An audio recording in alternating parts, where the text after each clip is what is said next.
Bien, hola, buenos días, ¿cómo están? Estamos acá en otra cápsula de apologética. Saludo siempre para el Grupo de Acción Cristiana y para todo aquel que quiera ver esta cápsula. Y hoy día, para comenzar, quería hacerles una pregunta, ¿verdad? Porque estamos en esta línea de la apologética que tiene que ver con argumentos para defender nuestra fe, para defender con pruebas, ¿verdad? Lo que creemos y por qué creemos en Dios, por qué creemos que Jesús es nuestro Señor y Salvador y por qué creemos que Jesús es Dios. Entonces, para partir me gustaría hacerles una pregunta. Y la pregunta es, el rey Arturo, ¿verdad? Los caballeros de la mesa redonda, Excalibur, ¿verdad? Si quieren Berlín, ¿existieron en la realidad? ¿Qué piensas? ¿El rey Arturo existió en la realidad o no? Te doy unos segundos para pensar.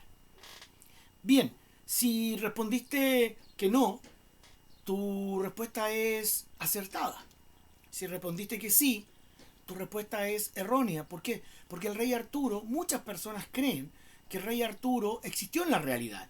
Que existió en Inglaterra, que hubo un rey que se llamó Arturo, que existían los caballeros, ¿verdad? Lancelot, los caballeros de la mesa redonda, Excalibur y Merlín. Pues bien, no, en inglés no hay en la historia de Inglaterra un rey que se haya llamado Arturo. Tampoco, ¿verdad?, se habla de Excalibur, sino que cuando se escribe esta novela puede estar ambientada en algún personaje, pero el rey Arturo como tal nunca existió en la realidad. Nunca. Es un personaje literario. Hay algunos que pueden creer que existió, ¿no es cierto?, el ingenioso hidalgo Don Quijote de la Mancha. Pues bien, también es un personaje de la novela de Cervantes. Hoy día quiero hablar del testimonio también de un hombre que me ha impactado mucho. Ya en la cápsula anterior estuvimos hablando de este filósofo que en sus últimos días termina admitiendo la existencia de Dios, que la evidencia ya no podía pelear. Vamos a seguir hablando de evidencia, porque las personas nos van a pedir evidencia, es decir, nos van a pedir por qué crees en lo que crees. ¿Acaso es real? Pues bien, la evidencia tiene que hablar, y vamos a hablar hoy día del testimonio de un hombre, se llama Lee Strobel. Él es un periodista, ¿verdad? Él es un periodista del Tribuna de Chicago, un hombre que ha ido consiguiendo muchos logros, pero que es escéptico y ateo. Él afirma que solo él puede creer en lo que se puede tocar, en lo que se puede ver. Mira qué interesante, porque a veces lo que vemos nos engañan, ¿verdad? Descartes, un filósofo racionalista, plantea que los sentidos nos engañan. Pero Lee Strobel cree en lo que puede ver, dice, ¿verdad? En lo que puede tocar. Pero bueno, y él, ¿no es cierto? Él denosta mucho lo que es la religión cristiana, piensa que todo es un fraude, que todo gira en torno a mantener subyugada a las masas y todo, además de eso, sacar rédito económico de las masas ignorantes. Él es un hombre que se cree, es un hombre que se habla de sí mismo, muy orgulloso de su conocimiento, muy orgulloso de su inteligencia, pero un día su esposa tiene un encuentro con Jesús. Tiene un encuentro. Su vida cambia. Y ella le dice, ¿sabes qué? He cambiado, soy seguidora de Jesús, a pesar que él imponía en su familia, ¿verdad?, que ellos eran ateos y que no creían en religiones. Su esposa cambia. Pero bueno, en alguna de sus biografías y en verdad y en alguna, también tomando algunos principios y algunos datos de la película, él dice, no, yo no voy a irme en contra de mi esposa, sino que le voy a demostrar que todo esto es una farsa, que Jesús pudo haber existido, pero no era más que un hombre, que todo es una farsa, que nunca, que quizá murió en la cruz por sus mentiras, pero que nunca resucitó.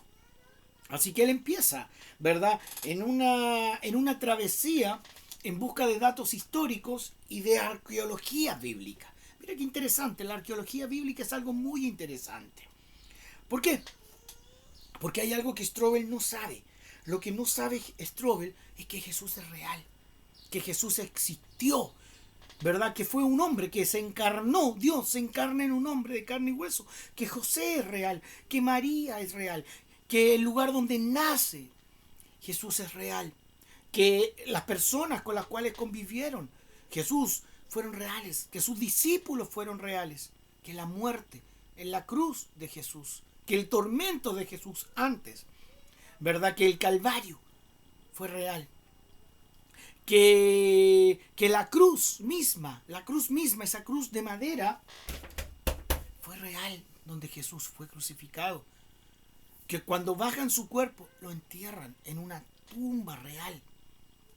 Que la resurrección de Jesús es real. Pero él sigue pensando, porque él obviamente no conoce a Jesús, no conoce a Dios, y empieza a investigar para tratar de demostrar que todo esto es una farsa, que hubo testigos oculares que vieron a Jesús resucitado, más de 500 testigos dan testimonio, los discípulos dieron testimonio, las mujeres, que Jesús había resucitado. Pues bien, todo esto, ¿verdad? Strobel comienza a buscar. De hecho, hay círculos pseudo-cristianos, no diría cristianos, pseudo-cristianos, que piensan que la resurrección de Jesús solo fue en espíritu, que no resucita en cuerpo. Pero eso es antibíblico. La Biblia, ¿no es cierto?, nos relata en el Evangelio de Juan. Además, Juan en alguna de sus escrituras dice lo que hemos visto, ¿verdad?, con nuestros propios ojos. De eso damos testimonio. Juan en 24 al 31, tiene un encuentro con Tomás, porque Tomás había dicho, si yo veo al Maestro, y no es cierto, y no lo vi, y le diré, ¿verdad?, que tengo que ver sus heridas. Bueno, Jesús en ese encuentro con Tomás le dice, mira, entierra tu mano acá en mi orificio. Y Tomás, ¿verdad?, lo hace y se da cuenta que es Jesús resucitado. También, para seguir, ¿no es cierto?, echando por tierra esto de que Jesús solo resucitó en espíritu, las escrituras en quienes nosotros creemos, del Evangelio de Lucas, capítulo 24, del 36 al 43, dice que Jesús tiene un encuentro con sus discípulos y tiene hambre y come, así como nosotros comemos cuando tengo hambre, Jesús come. Por lo tanto, la resurrección de Jesús es en cuerpo también, resucitó en cuerpo. Por lo tanto, Strobel sigue tratando de ir en contra, ¿verdad?, de toda esta farsa, y empieza a escarbar, empieza a buscar, empieza a investigar, y se sigue encontrando, ¿verdad?, con evidencia. Empieza a investigar sobre la crucifixión, sobre la muerte, sobre los mártires de la fe.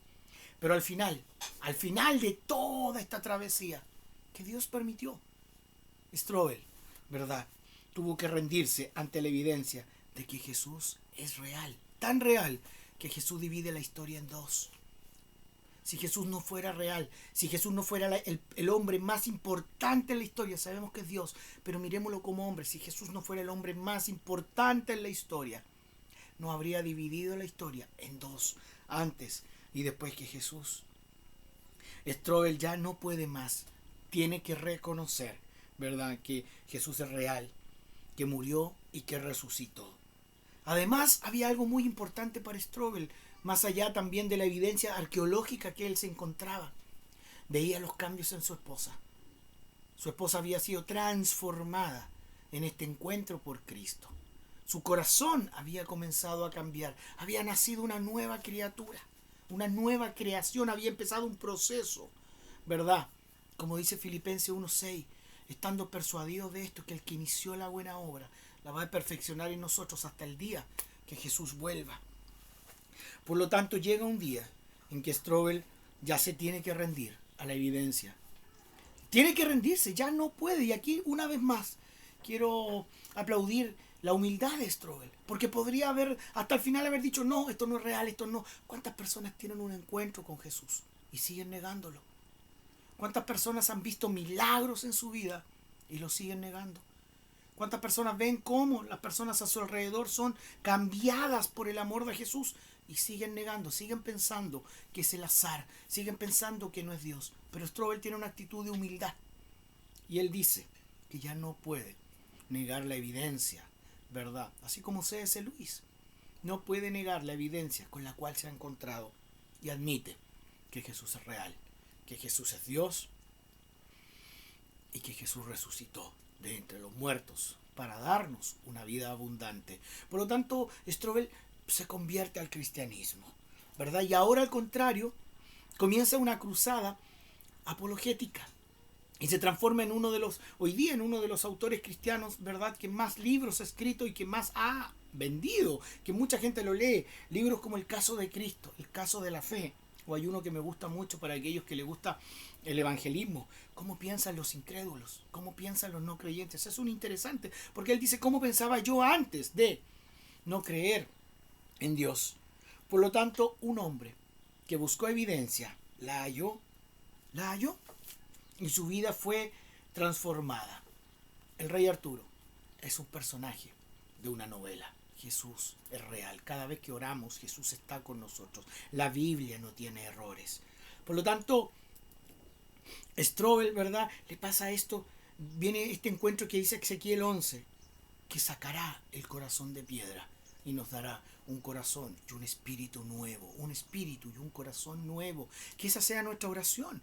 Señor, saca de mí el corazón de piedra y pone en mí un corazón nuevo. Y para terminar, quiero leerles ¿cómo se llama? Una cita de Strobel, porque también quiero aclarar algo, que no solo son las pruebas, no solo es la evidencia.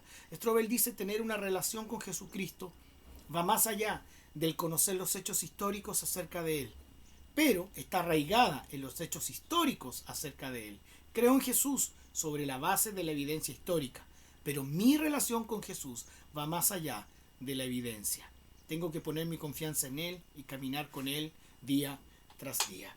Strobel también afirma que para negar al cristianismo hay que tener más fe, con toda la evidencia que hay, ¿verdad? O sea, para negar que el cristianismo es real hay que tener más fe que la fe para creer en el cristianismo. Así que, amigos, amigas, un gran abrazo, ¿verdad? Y que el Señor siempre nos siga bendiciendo y alumbrando nuestra inteligencia para poder dar testimonio a aquellos que no le conocen. Así que un gran abrazo y nos vemos en la próxima cápsula.